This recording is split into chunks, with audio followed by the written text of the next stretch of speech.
எஜமானரும் முட்டாள் கழுதையும்.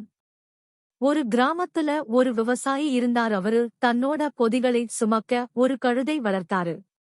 பக்கத்து கிராமத்துக்கு போக பக்கத்துல இருக்கிற மலைப்பாதை வழியா கழுதையோட பயணம் போனாரு அந்த விவசாயி.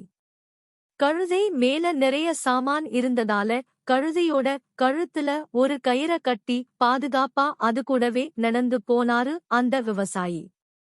ஆனா அந்த முட்டாள் கழுதை இவ்வளவு உழைக்கிற என்ன சந்தேகப்பட்டு கழுத்துல கயிறு கட்டி இழுத்துட்டு போறாரேன்னு வருத்தப்பட்டுச்சு. இனிமே இவருக்கு விசுவாசமான இருக்க கூடாதுன்னு முடிவு பண்ணி சண்டித்தனம் செய்ய ஆரம்பிச்சுச்சு. அந்த கழுத உடனே திமிரிக்கிட்டு ஓட பார்த்துச்சு கழுதை. ஆனா அது மலை பாதைக்கிறதால கயிற இறுக்கமா பிடிச்சி இழுத்தாரு விவசாயியும். அடடா, தன்ன கயிறால இருக்க பிடிச்சி தன்ன கொடுமா படுத்துறாரு விவசாயினு நினைச்சு ரொம்ப வேகமா அந்த பக்கம் இருந்த பள்ளத்துக்கு பக்கம் இழுத்துச்சு தன்னோட கழுதையோட முட்டாள்தனத்தை நினைச்சு வருத்தப்பட்டு அந்த கயிறை விட்டுட்டாரு அந்த விவசாயி. நடக்குற விஷயங்கள் எல்லாம் தனக்கு எதிரானதுன்னு நினைச்ச கழுதை வீணா அந்த பள்ளத்துக்குள்ள விளைந்து செத்து போச்சு.